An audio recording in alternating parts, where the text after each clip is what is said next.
Bonjour tout le monde. Comme prévu, on fait tomber les masques dès aujourd'hui dans les lieux fermés. Il restera cependant nécessaire dans les transports et les établissements de santé. Exit le pass vaccinal également, sauf dans les hôpitaux. C'était des mesures très attendues par la population. Cependant, les chiffres montrent une reprise épidémique chez nous et qui est assez critique dans certaines régions de l'ouest de la France. Inquiétude également chez nos voisins sarrois qui enregistrent le taux d'incidence le plus élevé qu'il y ait eu depuis le début de la crise sanitaire. En France, notre Premier ministre Jean Castex a annoncé l'ouverture d'une 4e dose de vaccin aux plus de 80 ans ayant reçu leur dose de rappel il y a plus de 3 mois. Et localement, que s'est-il passé ? Eh bien, voici un condensé en images. Les initiatives en soutien au peuple ukrainien continuent sur l'arrondissement. Exemple à Göteborg ce week-end, avec une collecte de produits d'hygiène et de vêtements, mais aussi de dons financiers. L'association franco-germano-ukrainienne de Zweibrücken doit récupérer les bénéfices de cette journée. Gros incendie à Bitchkan ce vendredi à la suite d'exercices de tir des militaires. Sur place, 51 personnes et 17 véhicules de sapeurs-pompiers ont été mobilisés. À Sarreguemines, le dernier conseil communautaire en date était consacré au budget. Pas de grande évolution majeure, si ce n'est la hausse de la taxe Gemapi pour répondre à un accroissement des dépenses en matière de gestion des milieux aquatiques. La Chale, Société d'histoire et d'archéologie de Lorraine, a dressé son bilan 2021 lors de son assemblée générale. De belles expositions ont permis de garder le contact avec la population. 2022 sera tourné vers la défense du patrimoine. Nouveau café-conférence de l'association Archéoptéris à Wölflin. Cette fois-ci, Croix et Calvaire étaient au cœur des échanges. L'association était à la recherche d'informations pour écrire les textes de panneaux posés sur les circuits. Le cercle d'échecs de Sarreguemines s'est incliné face à Bischwiller ce week-end pour la 6e journée du championnat de France, par équipe en National 3. Le club se place en milieu de classement de son groupe. Et puis des concerts également avec d'un côté une soirée rap à Meisenthal qui a accueilli Orion et Hippocampe Fou, de l'autre le groupe local Les Décadents pour du folk à Saint-Rincelin. Et aujourd'hui, c'est Guillaume qui partage le plateau avec moi pour revenir sur le dernier conseil communautaire de la Casques. Oui, on a beaucoup parlé finances avec la présentation de 6 budgets dont le budget principal. Il a également été procédé au vote des taxes avec un changement que l'on évoquera tout à l'heure. Tout à fait, on te retrouve en deuxième partie d'émission. Mais avant d'en parler, on continue sur la lancée des initiatives pour aider le peuple ukrainien. Comme dans d'autres communes de l'arrondissement, Göteborg a organisé ce samedi une animation sur la place des Verriers, ce qui a permis de faire une grande collecte en partenariat avec le foyer rural de Lemberg. Retour en images. Un beau moment de convivialité sur la place des Verriers de Göteborg. Petite restauration et animation ont ponctué une journée sous le signe de la solidarité. Ici, on trie ce que les habitants apportent au fur et à mesure. J'ai essayé d'être vraiment structuré sur cette organisation de dons parce que c'était la première fois que je le faisais et j'ai dit on ne peut pas faire n'importe quoi. Donc j'ai vraiment précisé aux gens qu'on part sur des produits donc de première nécessité, produits hygiène, alimentaires, des dons aussi. On a une urne également, mais par contre j'ai vraiment scellé la chose pour que le tri se fasse correctement. Encore une camionnette remplie, direction Lemberg. L'initiative est soutenue par le foyer rural de Göteborg et le foyer pour tous de Lemberg. Tout le monde a répondu présent et à 10h ce matin on a eu déjà des camionnettes. Là en ce moment on a encore une camionnette en plus qui vient d'être remplie. Donc on est déjà à pratiquement 5 camionnettes depuis 10h, donc c'est quand même beaucoup, c'est une bonne contribution. Le foyer pour tous de Lemberg est en relation avec l'association franco-germano-ukrainienne de Zweibrücken qui va récolter le bénéfice de cette journée.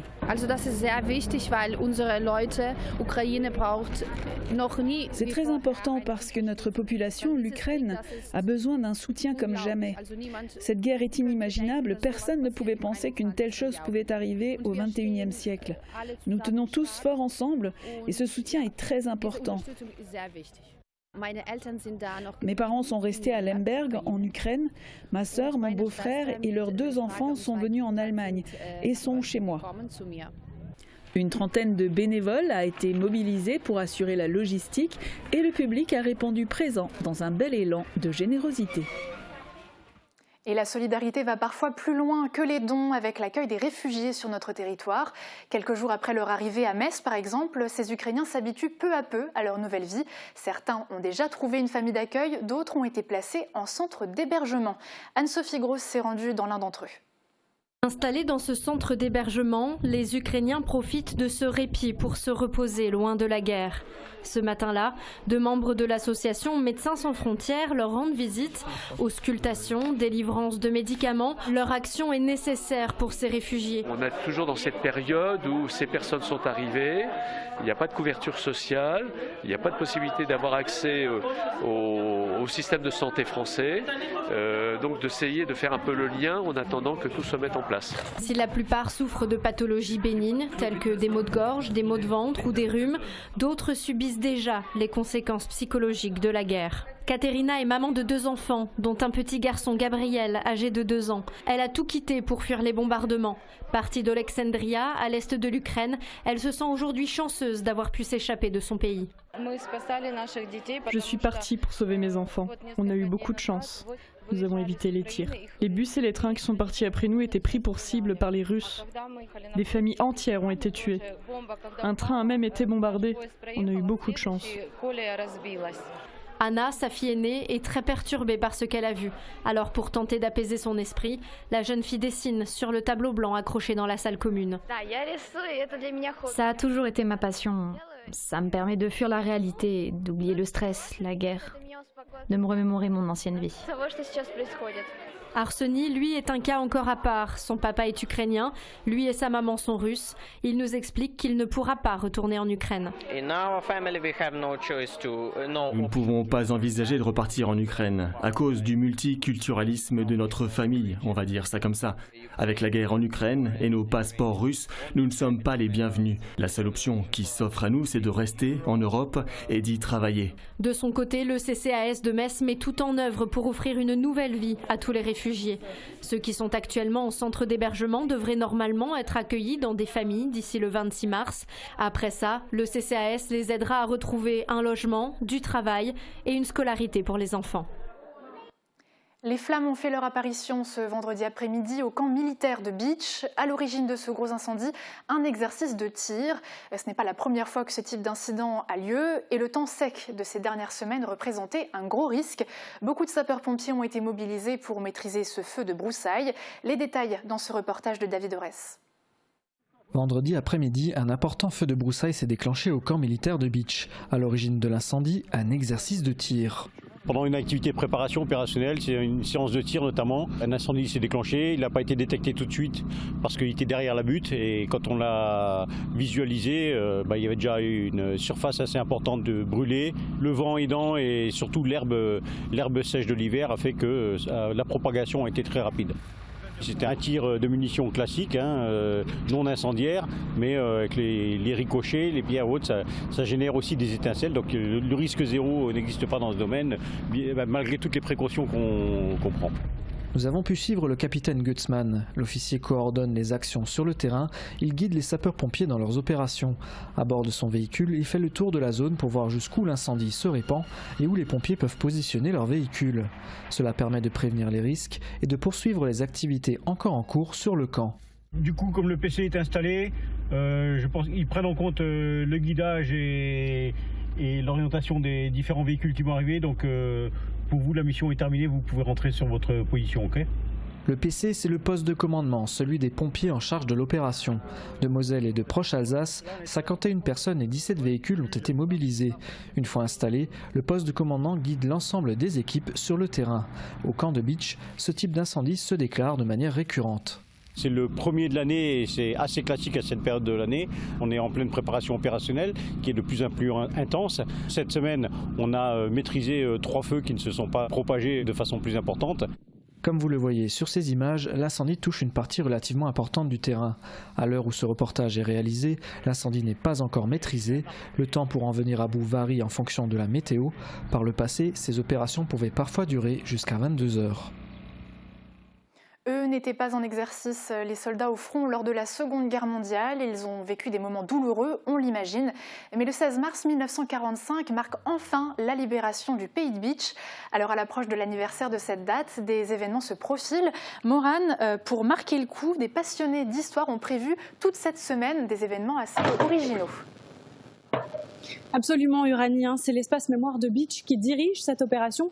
Alors je dis opération parce que de lundi à jeudi, des passionnés venus d'Allemagne, des États-Unis ou encore de Belgique vont se mettre dans la peau de ces soldats américains de l'époque, ceux qui ont contribué à la libération du pays de Beach. Et ils vont le faire d'une manière assez originale car durant une semaine, ils vont retracer le parcours de ces militaires. Car parfois, pour comprendre l'histoire avec un grand H, il faut la vivre et ce, dans les mêmes conditions. Tout doit être d'époque, des véhicules aux uniformes en passant par le matériel. Une reconstitution historique au cœur du Beacherland. Et il ne faut pas oublier que c'est avant tout un devoir de mémoire. Alors, est-ce que ces événements démarrent déjà aujourd'hui ? Oui, alors première étape dans cette reconstitution, ils sont venus déposer ce matin des gerbes sur une stèle américaine en plein cœur de la forêt de Lemberg. Un geste symbolique pour démarrer cette semaine un peu spéciale. D'autres événements suivront et bien évidemment le public y est convié. J'ai rencontré le responsable de l'espace mémoire de Beach, je vous propose de l'écouter. Michel Klein, bonjour. Bonjour. Vous êtes le responsable d'Espace Mémoire de Beach et aujourd'hui c'est le premier jour d'une semaine un peu particulière. Est-ce que vous pouvez me raconter un peu ce qui va se passer cette semaine ? Oui, on est justement dans la semaine du 77e anniversaire de la libération de Beach. Donc pour nous c'est important de le commémorer et de le revivre. Donc toute la semaine il y aura différents événements dans le pays de Beach. Et j'ai cru comprendre que vous alliez partir en fait avec ces soldats qui sont derrière vous en immersion. Qu'est-ce que ça veut dire ? Ça veut dire tout simplement que pour comprendre l'histoire, il faut la revivre. Et là, c'est vraiment tout un groupe de particuliers qui est vraiment dans l'optique de se mettre dans les conditions réelles pour bien comprendre les situations et se mettre à la place de ce qu'ont vécu les soldats à l'époque. Là, ce matin, vous avez déposé des gerbes sur une stèle. Qu'est-ce que ça représente ? Le fait de commémorer tout ça, c'est important. Il ne faut pas oublier. Donc, dans une démarche de comprendre l'histoire, de la revivre, nous, à chaque occasion où on a un monument, faut honorer justement la mémoire de ceux qui sont tombés. Alors là, il y a beaucoup de monde. Qui sont ces soldats ? Là, sur le groupe, on est 35 en tout. Et c'est vraiment des soldats qui viennent, d'ailleurs ils ne sont pas tous soldats, c'est juste des passionnés d'histoire. Et ils viennent des États-Unis, d'Angleterre, d'Allemagne, de Belgique, du Luxembourg, de Suisse, de Hollande, de Pologne. Il y en a des gens qui viennent d'un peu partout, mais avec la même passion commune de l'histoire, mais vraiment au plus près du réel, quoi. Et notez que ce 77e anniversaire de la Libération n'est pas réservé uniquement à ces passionnés d'histoire. Plusieurs événements sont prévus au Pays de Beach et le public peut y assister. Ce lundi soir, par exemple, rendez-vous à 18h devant la mairie de Götzenbrück pour une cérémonie au Monument aux Morts. Les autres dates sont à retrouver sur la page Facebook de l'espace Mémoire de Beach.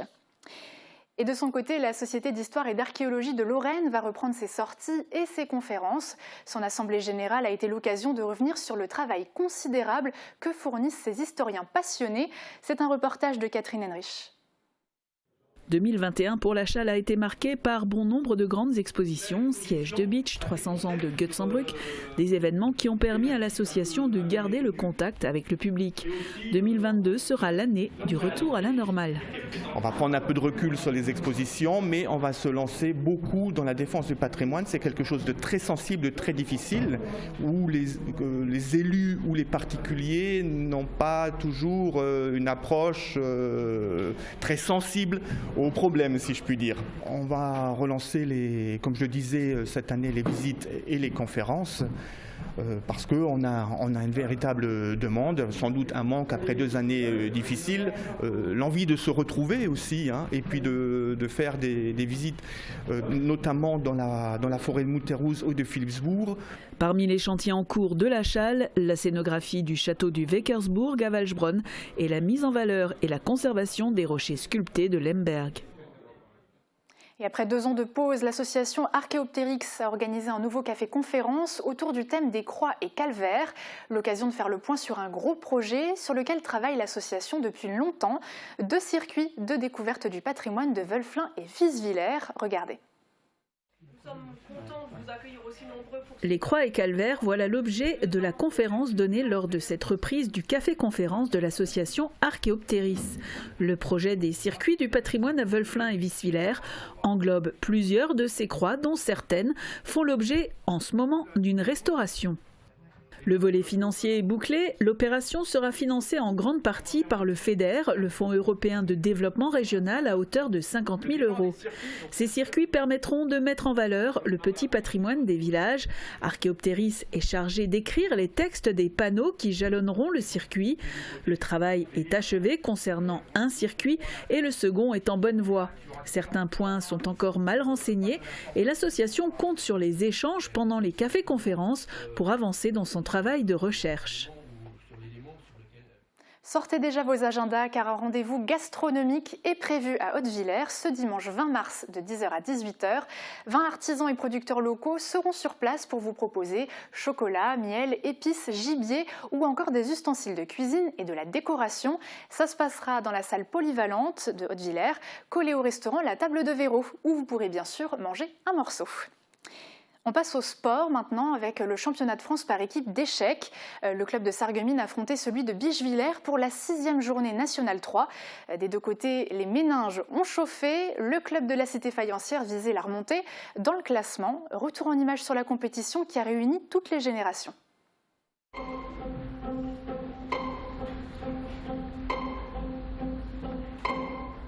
La concentration est de mise car chaque coup compte. Le cercle d'échecs de Sarreguemines affronte le club de Bischwiller pour le championnat de France par équipe en National 3. Donc nous on joue uniquement au niveau de la région, puisque chaque région a son propre groupe, on va dire. L'enjeu aujourd'hui, du match d'aujourd'hui, c'est de gagner évidemment ce match contre Bischwiller, équipe qui est juste devant nous donc dans le championnat. Classés à la 5e place, les joueurs sarregueminois visent donc le maintien dans le classement, voire la remontée. Depuis le début du championnat, le cercle d'échecs de Sarreguemines comptabilise 3 victoires. Cette fois-ci, face à eux, des Alsaciens parfois très jeunes. Un écart qui ne veut pas dire que la victoire est assurée à domicile. Alors on est dans le championnat adulte, mais évidemment ce championnat est ouvert à tout le monde. Mon mari a déjà joué en championnat de France et il a joué contre un tout petit et ce petit a gagné. Donc non, c'est pas une question d'âge. Verdict après addition des scores de chaque table, nos joueurs s'inclinent 1-3. Prochaine rencontre face à Saverne, avant-dernier du groupe. Ce résultat changera peut-être la donne pour le futur classement. Mais la rencontre face à Saverne ce dimanche n'a pas été plus fructueuse. Les deux équipes de Sarreguemines ont perdu 3-4, plaçant le club sarregueminois à la 5e place du classement de leur groupe en National 3. De leur côté, nos gymnastes auraient dû performer ce dimanche au gymnase Émilie Le Pennec de Sarreguemines. Cas Covid nombreux oblige, l'épreuve a été annulée, mais les dernières médailles raflées par l'Assogym lors des dernières compétitions départementales permettent aux sportifs d'être qualifiés pour la prochaine compétition interdépartementale prévue les 2 et 3 avril prochains. Un peu de musique maintenant, c'était soirée rap à Meisenthal samedi soir. L'usine recevait Hippocampe Fou et Orion, un groupe originaire de Saint-Louis. Voici quelques extraits.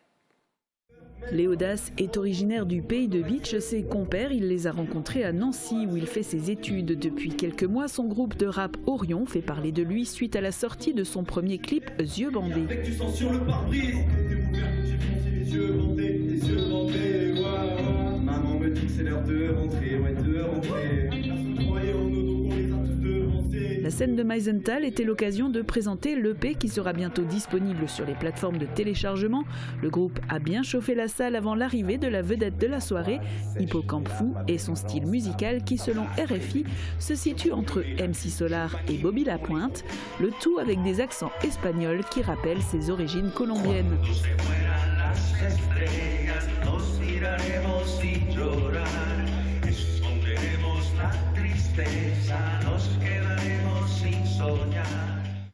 Concert toujours, mais cette fois-ci de chansons francophones à consonance festive et folk avec le groupe local Les Décadents, un rendez-vous culturel organisé par l'association de Saint-Rincement Patrimoine et Loisirs.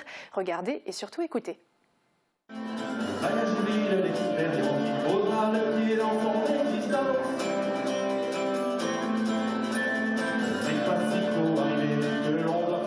Et C'est reparti pour les musiciens Les Décadents. Invités à Saint-Rincemain par l'association Patrimoine et Loisirs, ces musiciens ont ouvert la soirée avec leur répertoire favori, les chansons du groupe québécois Les Cowboys Fringants. Parmi les autres titres joués, des reprises des Garçons Trottoirs ou encore des Dropkick Murphys. Un mélange varié, mais toujours très festif pour toucher tous les publics.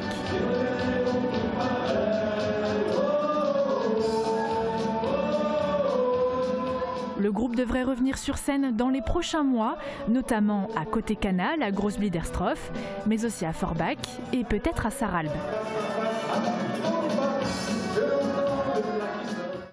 Allez, on s'intéresse maintenant au ciel avec les prévisions météo de demain. Et puis juste après, on parlera du dernier conseil communautaire de Sarreguemines avec notre chroniqueur du jour, Guillaume.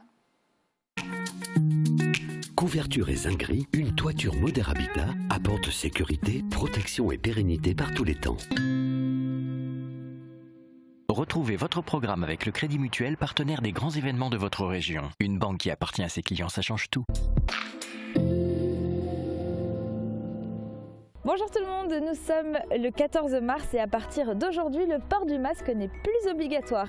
Ça m'a donné envie de vous retracer l'histoire et l'origine du masque. Eh bien, figurez-vous qu'ils n'ont pas toujours ressemblé à ça, parce que les premiers masques, c'était ceux-là, les masques des médecins de la peste.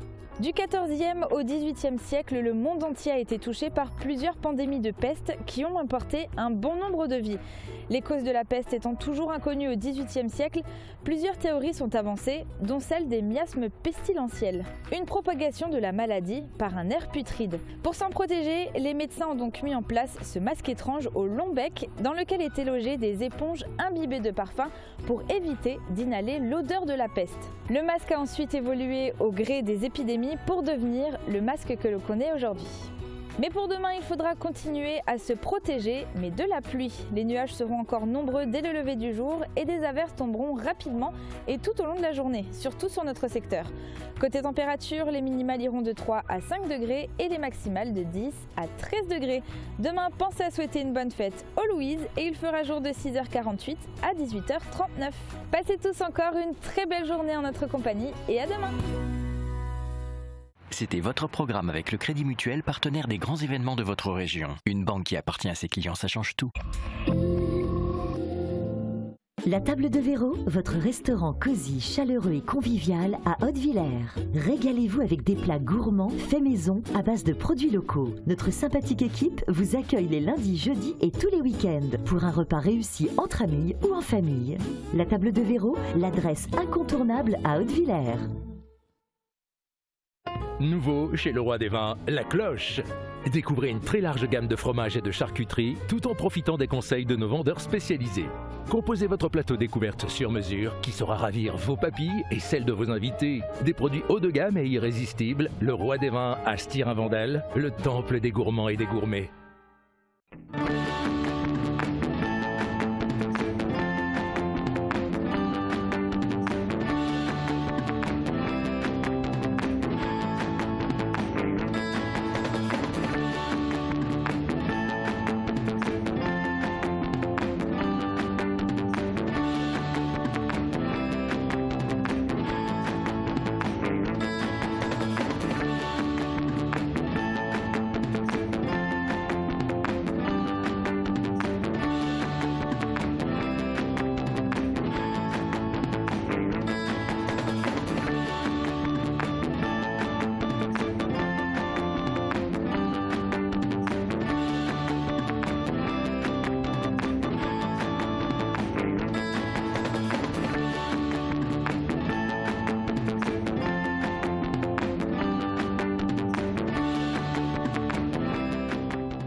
De retour sur notre plateau pour parler politique avec la chronique de Guillaume. C'est parti.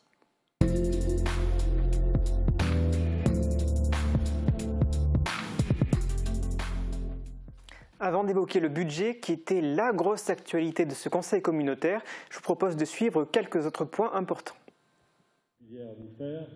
La collecte des déchets recyclables s'organise. Lorsque les bornes d'apport volontaire seront mises en place, la CASC collectera les ordures concernées sur son territoire, mais aussi sur celui de la communauté de communes de l'Alsace-Bossu et de la communauté d'agglomération de Forbach-Porte-de-France. Ceci dans un but de maîtrise des coûts et de qualité du service rendu. Une convention sera signée en ce sens pour une période de validité d'1 an. Une action va commencer, une autre va s'arrêter. Le 31 mars prochain prendra fin la délégation de services publics pour le réseau de communication électronique pour les particuliers, conclue entre la CASC et SFR. Aujourd'hui, les techniques audiovisuelles ont évolué. Aussi, il est préférable de laisser la main aux professionnels. Il ne reste plus que 15 communes concernées par le réseau câblé historique de télédistribution de la CASC, créé en 1993 à l'initiative du président Roland Roth. Le réseau va être racheté par SFR au prix de 600 000 €. La CASC reste cependant propriétaire des fourreaux qu'elle louera pour un montant de 50 000 € par an. De son côté, SFR déploiera un réseau FTTH avec la fibre optique de bout en bout sur les 15 communes concernées. Bon, c'est la fin d'une époque. Guillaume, il est temps à présent de parler budget. Comment se porte la CASC et de quelle manière les finances de l'intercommunalité vont être gérées cette année ? Alors, je vous ferai grâce aujourd'hui d'un exposé détaillé de chacun des 6 budgets qui ont été présentés jeudi dernier. Merci. De rien. Mais je vais néanmoins évoquer 2-3 données chiffrées importantes.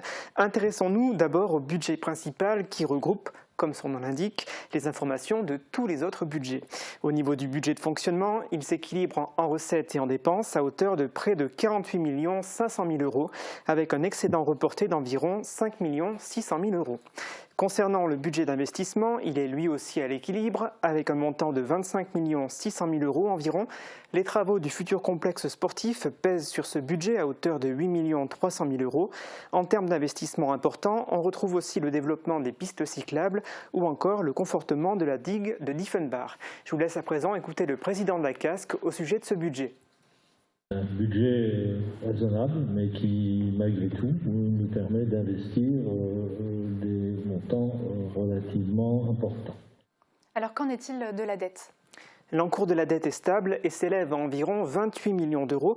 Le montant de la dette par habitant est lui aussi globalement inchangé. Ce qui évolue par contre, ce sont les annuités de désendettement qui augmentent. Elles passent de 9,3 à 12,27. Cela témoigne de la baisse de capacité d'autofinancement de l'intercommunalité. Alors, il me semble que jeudi soir, il a également été procédé au vote des taux d'imposition. Qu'en est-il ? Est-ce que les impôts vont augmenter ? Alors, il n'y en a qu'un seul qui va augmenter. Et comme les élus l'avaient laissé entendre lors du conseil communautaire précédent, il s'agit de la taxe GEMAPI. Elle va passer de 65 000 € par an à 555 000 € par an. Une progression spectaculaire et qui a fait parler. Je vous propose d'écouter le vice-président en charge du dossier. Ça paraît une différence importante, mais si on avait pris, donc la compétence GEMAPI a été prise en 2017, c'est une compétence obligatoire à partir du 1er janvier 2018. Il aurait peut-être fallu à ce moment-là, effectivement, tout de suite fixer un montant qui permette de faire tous les travaux demandés, ou qu'il est nécessaire de faire. C'est le coût de l'ensemble des travaux liés à la gestion des milieux aquatiques et à la prévention des inondations qui a été avancé pour expliquer cette hausse. On peut citer la réhabilitation de la digue de Diefenbach, les travaux d'entretien ou de renaturation de cours d'eau ou la gestion des eaux pluviales urbaines. Bon, alors, qui est concerné par la taxe GEMAPI ? Les propriétaires et locataires du secteur privé. Alors, tous les élus ont approuvé l'augmentation de cette taxe ou pas ? Seul Éric Bauer s'est abstenu, les autres élus ont compris les raisons de cette hausse et approuvé cette dite hausse de la taxe GEMAPI. Est-ce qu'il y a d'autres points qui ont retenu ton attention, Guillaume ? Oui, j'ai souhaité terminer par un youpi.